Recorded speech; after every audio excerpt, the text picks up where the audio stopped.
Welcome to Uriah Heep, the Magician's Podcast. I'll be covering every studio song the band has recorded and every bonus track that I can find. Each week we'll go over a new song from the beginning to where they are currently, and as they keep adding albums, I'll keep adding shows. Let the deep dive party begin. In the magic garden, some were singing, some were dancing. Hello and welcome to another episode of Uriah Heep, the Magician's Podcast. I am your host. I'm Scott Haskin, and I am bringing you every Uriah Heep song recorded in the studio from the beginning of time all the way through where they've written and we haven't heard yet. But we will, hopefully soon. The new album, cannot wait for album 25 to come out. Now, it is Monday, and it is getting close to the end of the year. I just kind of realized that, you know, how time is moving so fast. It's going to soon be time for the Rock and Roll Hall of Fame to start their induction decisions. And we have a petition out there on behalf of Uriah Heep for them to be put on the ballot and get inducted into the United States Rock and Roll Hall of Fame. They're in the Heavy Metal Hall of Fame already, which is awesome. Let's get them in the Ohio Rock and Roll Hall of Fame as well. There is a website. If you go to facebook.com and go to Heep Rock Hall, you can get a link right to it, or you can go on to my website, scotthaskin.com, and then click on the Uriah Heep podcast, and the link will be there for you to go and get that. Get your name on the petition to help us get them in the Hall of Fame where they belong, like so many other bands.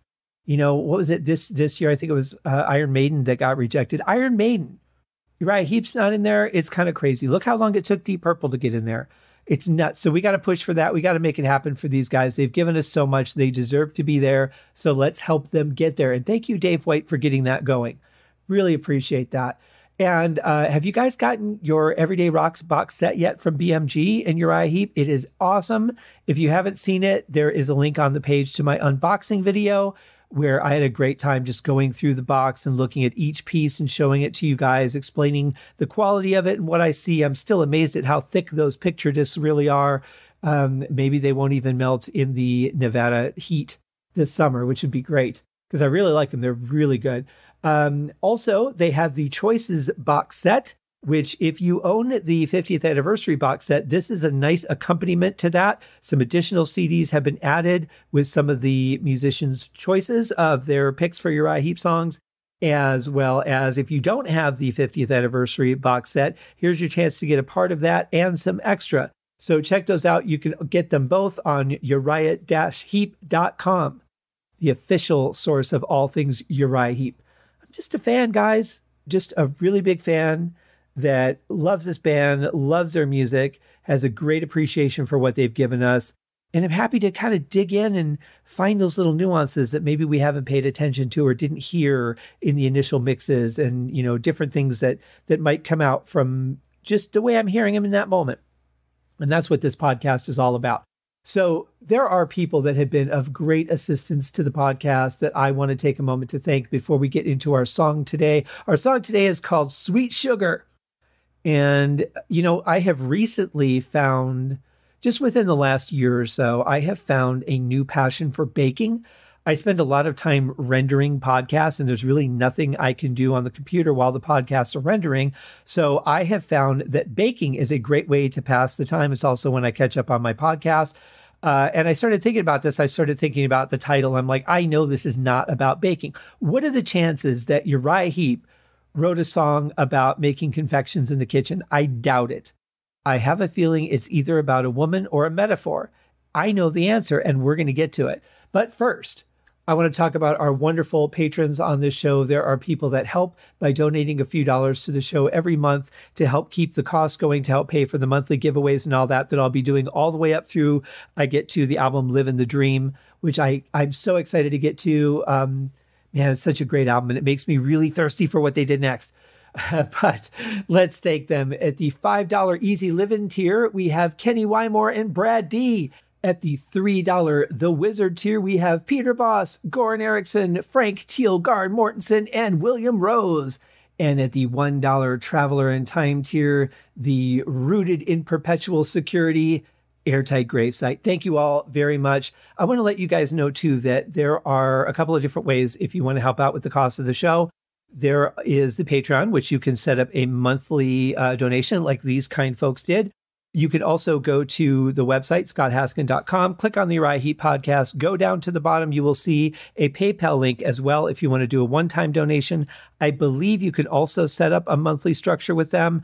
I've not done it, but I believe that you can. If you're interested in doing that and are having a hard time, please let me know. But if you just wanted to throw a few bucks to the way of the show, you can do it through PayPal very easily. If you have other methods or need anything else, please feel free to contact me at uriahheeppodcast@gmail.com. Thank you all very much. And thank you to all who have continued to share the show. It's great if you check the box that you like the post, but what's more important is to share the show with others, because if you like it, there's a good chance that they will too. So please continue to share. That means a lot. And you could also leave ratings, especially on Apple Podcasts or iTunes. And those are the ones that have the biggest impact. So please continue to do that. And thank you for all who have. Now, also, Scott Lizinski, who did an amazing job on the logo. Audionamics, I will not do a podcast without Instant Dialogue Cleaner.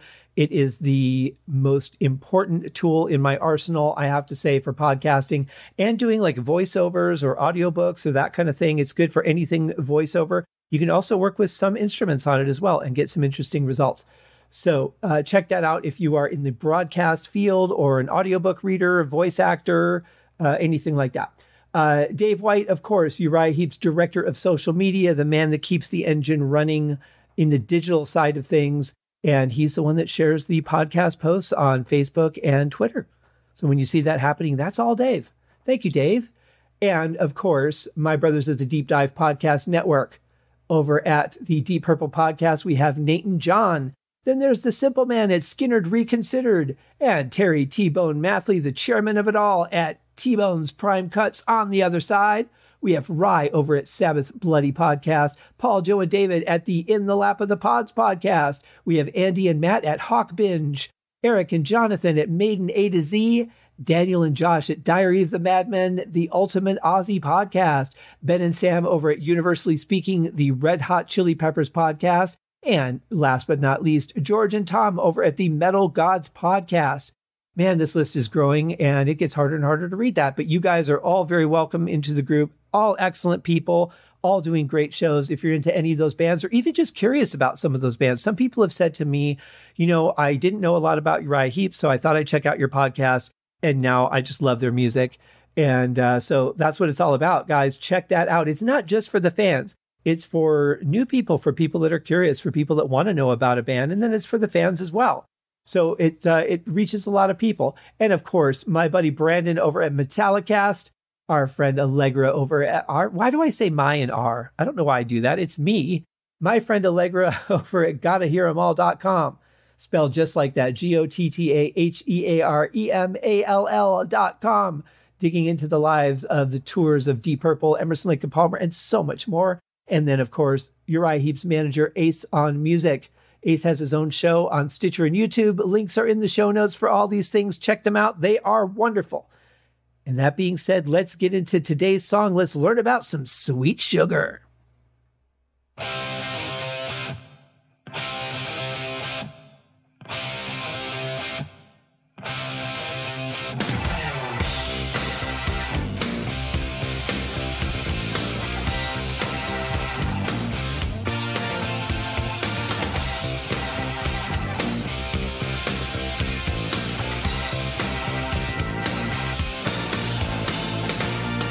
Right off the bat, some good solid rock and roll, a great opening riff from Mick, and then an immediate change. I really like that. I thought maybe the things would come in off time a little bit and then adjust with a change or with a, when you reach the even number of measures that would bring everybody back to one at the same time. I like when that happens. That's always fun. But this is great. I love Mick's guitar sound on this. It's one of the best sounds I think he's had since, I'm going to go back to like Salisbury, Magician's Birthday, like in that era. I think the sound of his guitar is just fantastic. It's got a great edge to it. It's got a good full, bottom and top sound. Really dig it. And then the band's kicking in. You got really strong organ sounds and Phil's just rocking it on the organ. Trevor's just killing it right off the bat on the bass, really starting to go back to that adventurous sound for this song. Leads sound great. The drums are fantastic on this album. Love the mix on them. And we're off to a great start.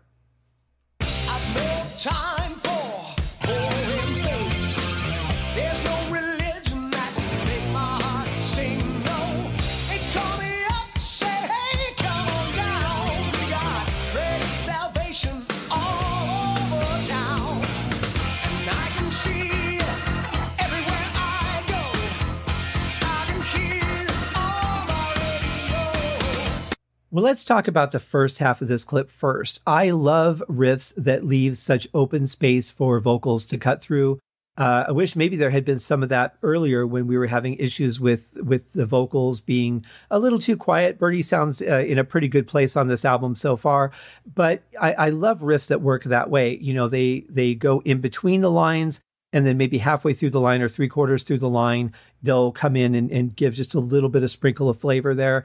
There's songs like Let Me Stand Next to Your Fire by Jimi Hendrix, which I've talked about, Speed King by Deep Purple, which I've talked about, which was actually patterned after Let Me Stand Next to Your Fire. But they're great because they are important. They give the song that rocky sound, but they also don't dominate at all. And I really like that. And then going into the second part, man, I love the way that the bass sounds on it.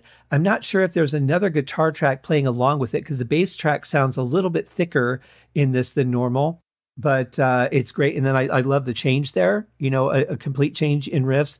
Very exciting song.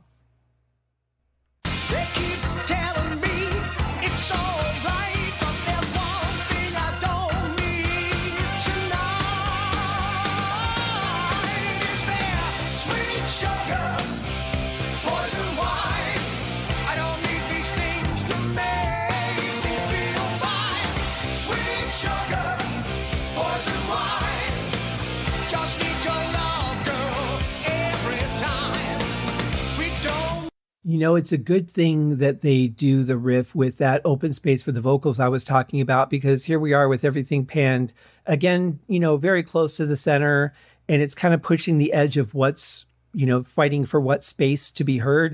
It doesn't have to be that way. It's the biggest issue I've had with this band. It's very rarely anything in the writing or the performance.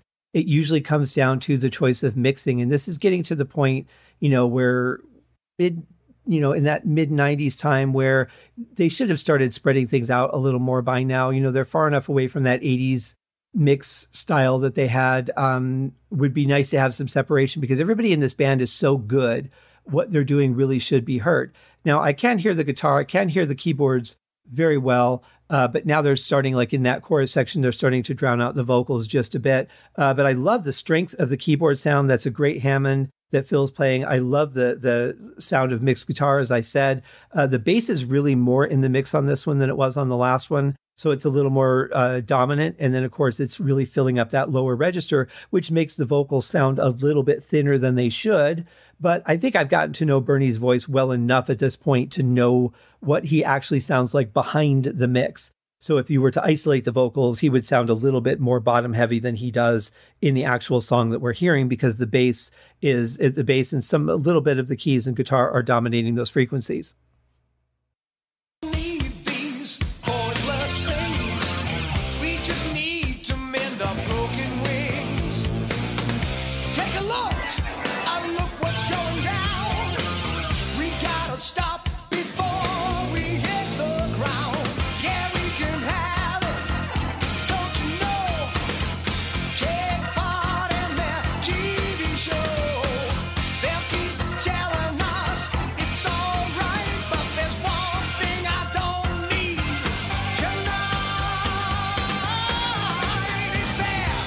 I really like these builds as they do the transition, or really instead of a transition, it's more of a build up to a change, which is really nice too. It's just done so smoothly and so well. But also I love the fill-ins that we're getting from Mick and Phil on this one. Just those little riffs and sounds that we're getting. There was one especially cool fill in there from Phil on the keys.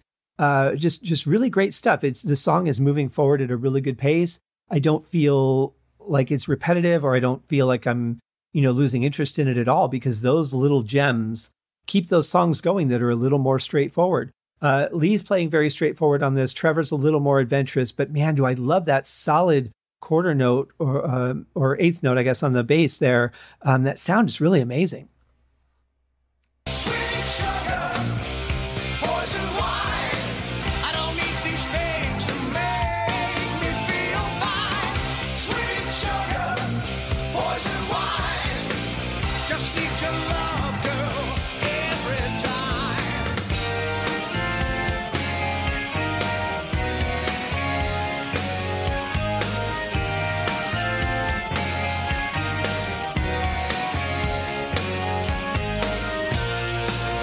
That right there was totally unexpected, but I absolutely loved it. That really kind of reminded me of something Genesis might do. A little bit more progressive, some really interesting chords there. Certainly, each one you wouldn't necessarily guess what was coming next, which keeps it really exciting. But the sound of it was great. And then on top of that, we had a little bit of tingy sort of synthesizer in the background. Not quite sure what style of patch that was because it was only cutting through in little bits, but definitely gave it, a little bit different of an effect. But what a cool progression through that, right?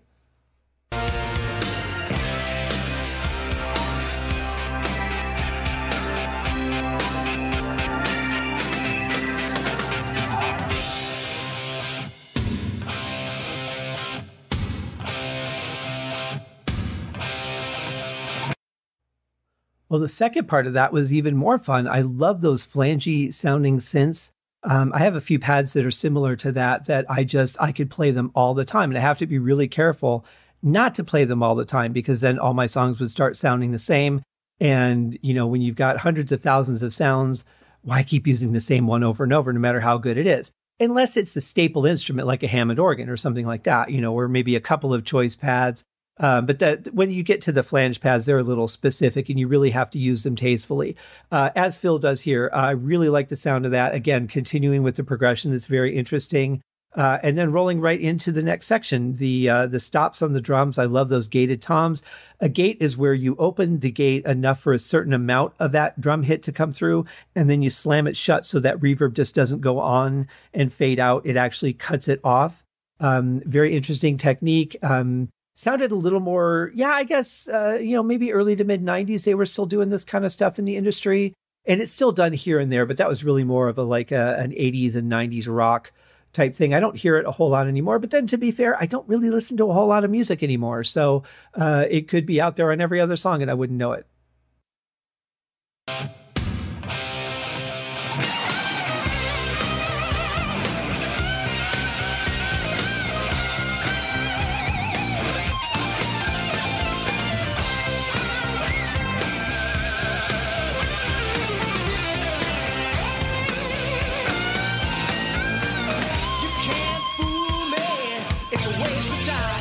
Damn, I don't even know what to say about that solo. It had everything. I mean, it had fast notes, it had bends, it had, some great work on the fretboard, it had the whammy bar, and just about everything that you could want. And it was really melodic, but also rhythmic at the same time. Great solo. I thought fit the song very well, especially those first couple notes transitioning into the solo to kind of get you warmed up for it. Another job well done.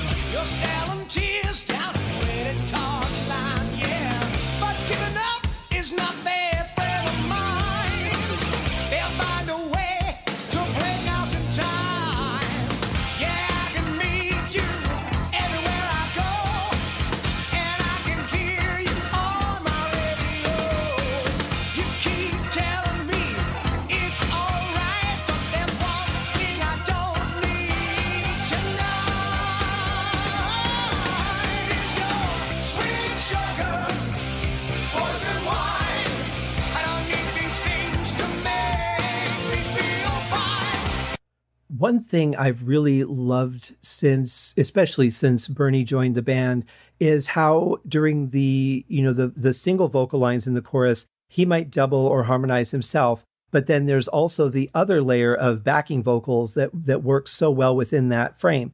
And this is a perfect example. So you've got the backing vocals that come in at the beginning, and you've got Bernie singing his lines. Then at the end of the chorus, you've got Bernie doubling himself. it just sounds really good. And then here he's got the harmony on it. Just, it's exquisite to me.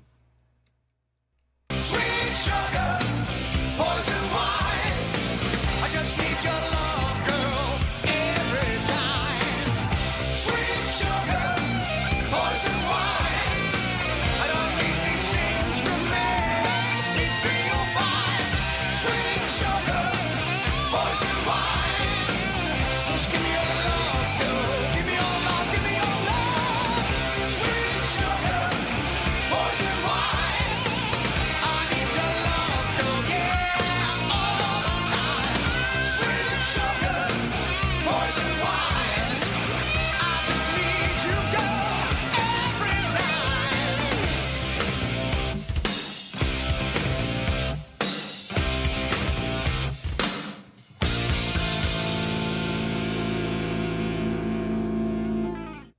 Well, that was a nice twist end there. They're getting really good at those. You know, you kind of think it's just going to keep going with the chorus until it fades out. But I like that they're not doing that. And, you know, it's weird because underneath the vocal, we're getting soloing for Mick. And then when the vocals stop, the soloing stops. That would be the time to come out and shine a little bit more. But that's where they wanted to end it. And I thought that was a good end. Some nice abrupt changes, nice little fills from Lee, not over the top, but just suiting the song very, very well. Some nice work from Trevor on bass. And, you know, just great keyboards all the way through from Phil. Such a great song. You know, it's got a good power to it. I wanted to save this for after the song because I didn't want to taint where you thought the song was going. And so the actual title, according to the lyric sheet on the official Uriah Heep website, uriah-heep.com, and I think it's under the Legacy website if you click that link, and it is Sweet Sugar Over Importance of Money. So obviously, you know, love, happiness, those things, certain things that bring about those feelings can be bought, but the actual feelings themselves cannot be bought. And I think that this is really just a play on that as far as that goes, because what the song is talking about is I want you and the things that you offer more than the things I can buy that make me happy. And if that isn't love, I don't know what is. Of course, I live in Vegas where you can buy love, or at least rent it by the hour, or probably the quarter hour. I don't know. I've never tried. So very interesting stuff. Anyway, great song. Really glad that it was included on the album because, you know, there's always the chance that something that someone feels is a gem is something that you just don't, the band or maybe management or the record company says that's not going on there and it gets booted off. As we've heard with so many of the bonus tracks that we've listened to over the last year, you know, just about every one of them, I'm like, why wasn't it on the album? So I'm glad that this was one that was on the album. And I think it's a great song. It's a good one to just rock out to. This would be a great one to just get in the car and drive and, you know, maybe watch your speed because this is one of those songs that could make you hit the gas pedal a little much. So be careful out there if that's what you're doing. And I hope that you guys have a fantastic day. Another great way to start our week. It seems like every Monday song is just a great way to kick off the week. So thank you guys for joining me for the show. We'll see you tomorrow. Cheers.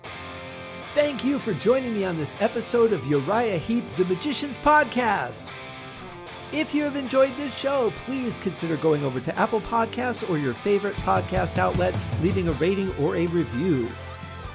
Be sure to subscribe to make sure that you are notified when new episodes are available. Please be sure to share this podcast with your fellow Uriah Heep enthusiasts and anyone who you think would like Uriah Heep, which should be everyone. And if you are so inclined, please feel free to contribute to the Patreon account. And if you are not a Patreon subscriber, you can also pay through the PayPal link on the website listed in the show links below. I would also like to thank Uriah Heep for their very generous support of the show. And thank you guys for listening. We'll see you in the next episode. Happy days!